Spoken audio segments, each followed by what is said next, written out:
The RMS Titanic, a luxurious steamship, sank in the early hours of April 15, 1912, off the coast of Newfoundland in the North Atlantic after sideswiping an iceberg during its maiden voyage. Of the 2,240 passengers and crew on board, more than 1,500 lost their lives in the disaster. The Titanic has inspired countless books, articles, and films, and the ship's story has entered the public's consciousness as a revolutionary tale about the perils of human hubris. That Titanic was a product of an intense competition among rival shipping lines in the first half of the 21st century. In particular, the White Star Line found itself in a battle for steamship primacy with Cunard, a venerable British firm with two standout ships that ranked among the most sophisticated and luxurious of their time. Cunard's Mauretania began service in 1907 and quickly set at a speed record for the fastest average speed during a transatlantic crossing, a title that held it for 22 years.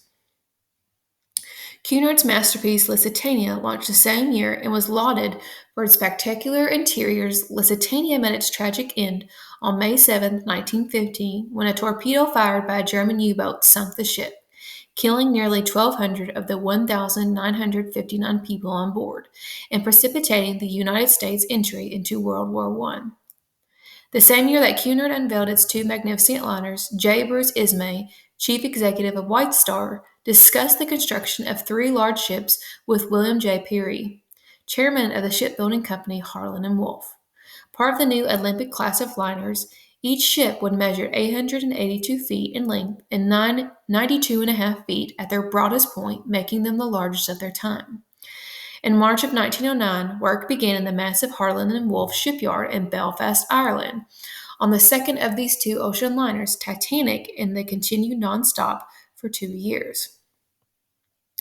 And on May 31st, 1911, Titanic's immense hull, the largest movable man-made object in the world at the time, made its way down the shipways and into the River Lagan in Belfast. More than 100,000 people attended the launching, which took just over a minute and went off without a hitch. The hull was immediately towed to a mammoth fitting out dock, where thousands of workers would spend most of the next year building the ship's decks, constructing her lavish interiors, and installing the 29 giant boilers that would power her two main steam engines. According to some hypotheses, Titanic was doomed from the start by a design that may have lauded as state-of-the-art. The Olympic-class ships featured a double bottom and 15 watertight bulkhead compartments equipped with electric watertight doors that could be operated individually or simultaneously by a switch on the bridge. It was these watertight bulkheads that inspired Shipbuilder magazine in a special issue devoted to the Olympic liners to deem them practically unsinkable. But the watertight compartment design contained a flaw that was a critical factor in Titanic's sinking. While the individual bulkheads were indeed watertight, the walls separating the bulkheads extended only a few feet above the waterline, so water could pour from one compartment into another, especially if the ship began to list or pitch forward. The second critical safety lapse that contributed to the loss of so many lives was the inadequate number of lifeboats carried on Titanic. A mere 16 boats, plus 4 Englehart's collapsibles, could accommodate just 1,178 people. Titanic could carry up to 2,435 passengers, and a crew of approximately 900 brought her capacity to more than 3,300 people. As a result, even if the lifeboats were loaded to full capacity during an emergency evacuation, there were available seats for only one-third of those on board. While unthinkably inadequate by today's standards, Titanic's supply of lifeboats actually exceeded the British Board of Trade's requirements. Titanic created quite a stir when it departed from its maiden voyage from Southampton, England on April 10, 1912. After stops in Cherbourg, France, and Queenstown, Ireland, the ship set sail for New York with 2,240 passengers and crew, or souls, the expression then used in the shipping industry, usually in connection with the sinking on board. As befitting the first transatlantic crossing of the world's most celebrated ship, many of the souls were high-ranking officials, wealthy industrialists, dignitaries, and celebrities.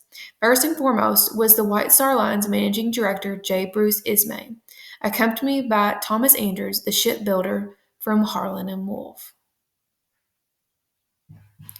Absent was financier J.P. Morgan, whose International Mercantile Marine Shipping Trust controlled the White Star Line and who had selected Ismay as a company officer. Morgan had planned to join his associates on Titanic but canceled at the last minute when some business matters delayed him. The wealthiest passenger was John Jacob Astor IV, heir to the Astor family fortune, who made waves a year earlier by marrying 18-year-old Madeline Talmadge Force, a young woman 29 years his junior, shortly after divorcing his first wife. Other notable passengers included the elderly owners of Macy, Isidore Straus, and his wife Ida, industrialist Benjamin Guggenheim, accompanied by his mistress, valet, and chauffeur, and widow and heiress Margaret Molly Brown, who had earned the nickname the Unsinkable Molly Brown. But helping to maintain calm and order while the lifeboats were being loaded and boasting the spirits of her fellow survivors.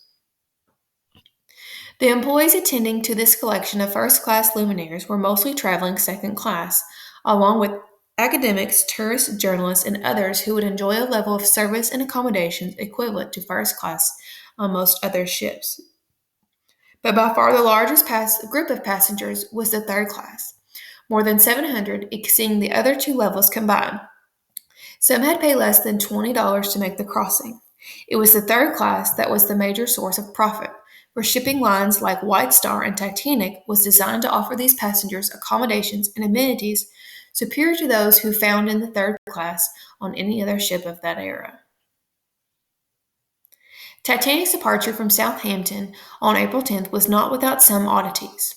A small coal fire was discovered in one of her bunkers, an alarming but not uncommon occurrence on steamships of the day. Stokers hosed down the smoldering coal and shoveled it aside to reach the base of the blaze. After assessing the situation, the captain and chief engineer concluded that it was unlikely that it had caused any damage that could affect the hull structure, and the stokers were ordered to continue controlling the fire at sea. According to a theory put forth by a small number of Titanic experts, the fire became uncontrollable after the ship left Southampton, forcing the crew to attempt a full-speed crossing. Moving at such a pace, they were unable to avoid the fatal collision with the iceberg. Another unsettling event took place when Titanic left the Southampton dock. As she got underway, she narrowly escaped a collision with the America Line's SS New York. Superstitious Titanic buffs point to this as the worst kind of omen for a ship departing on her maiden voyage. On April 14th, after 4 days of uneventful sailing, the Titanic received sporadic reports of ice from other ships, but she was sailing on calm seas under a moonless, clear sky. At about 11:30 p.m., a lookout saw an iceberg coming out of the slight haze of the day dead ahead, then rang the warning bell and telephoned the bridge. The engines were quickly reserved and the ship was sharply turned instead of making direct impact. Titanic seemed to graze along the side of the berg, sprinkling ice fragments on the forward deck. Sensing no collision, the lookouts were relieved. They had no idea that the iceberg had jagged underwater spur, which slashed a 300-foot gash in the hull below the ship's waterline. By the time the captain toured the damaged area with Harlan and Wolff's Thomas Andrews, 5 compartments were already filling with seawater, and the bow of the doomed ship was alarmingly pitched downward, allowing seawater to pour from one bulkhead into the neighboring compartment. Andrews did a quick calculation and estimated that Titanic might remain afloat for an hour and a half, perhaps slightly more. At that point, the captain, who had already instructed his wireless operator to call for help, ordered the lifeboats to be loaded. A little more than an hour after contact with the iceberg, a largely disorganized and haphazard evacuation began with the lowering of the first lifeboat. The craft was designed to hold 65 people. It left with only 18 aboard. Tragically, this was to be the norm. During the confusion and chaos, during the precious hours before Titanic plunged into the sea, nearly every lifeboat would be launched woefully underfilled, some with only a handful of passengers. In compliance with the law of sea, women and children board the boats first. Only there were no women or children nearby were men permitted to board. Yet many of the victims were in fact women and children, the result of disorderly procedures that failed to get them to the boats in the first place. Exceeding Andrew's predictions, Titanic stubbornly stayed afloat for close to 3 hours. Those hours witnessed acts of craven cowardice and extraordinary bravery. Hundreds of human dramas unfolded between the order to load the lifeboats and the ship's final plunge. Men saw off wives and children, families were separated in confusion, and selfless individuals gave up their spots to remain with loved ones or allow a more vulnerable passenger to escape. In the end, 706 people surviving the sinking of the Titanic. The ship's most illustrious passengers each responded to the circumstances with conduct that had become an integrational part of the Titanic legend. Ismay, the White Star managing director, helped load some of the boats and later stepped onto a collapsible as it was being lowered. Although no women or children were in the vicinity when he boarded the ship, he would never live down the ignominy of surviving the disaster while so many perished. Thomas Andrews, Titanic's chief designer, was last seen in the first class smoking room, staring blankly at a painting of a ship on the wall. Astor deposited his wife Madeline into the lifeboat and, remarking that she was pregnant, asked if he could accompany her. Refused entry, he managed to kiss her goodbye just before the boat was lowered away.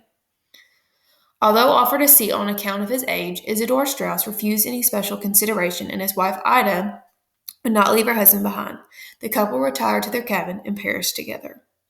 Benjamin Godman and his valet returned to their rooms and changed into formal evening dress. Emerging on the deck, he famously declared, "We are dressed in our best and prepared to go down like gentlemen." Molly Brown helped load the boats and finally was forced into one of the last to leave. She implored its crewmen to turn back for survivors, but they refused, fearing that they would be swamped by desperate people trying to escape the icy seas. Titanic, nearly perpendicular and with many of their lights still aglow, finally dove beneath the ocean's surface, and at 2:20 a.m. on April 15, 1912.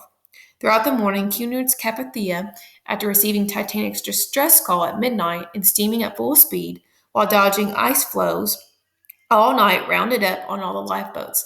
They contained only 705 survivors. At least 5 separate boards of inquiry on both sides of the Atlantic conducted comprehensive hearings on Titanic's sinking, interviewing dozens of witnesses and consulting with many maritime experts.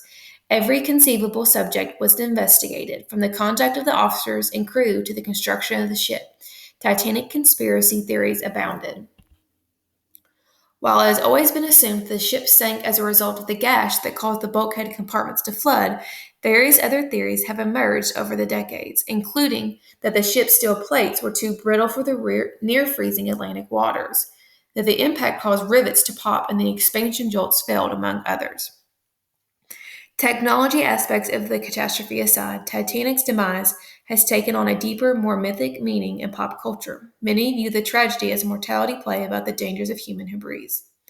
Titanic's creator believed they had built an unsinkable ship that could be only defeated by the laws of nature.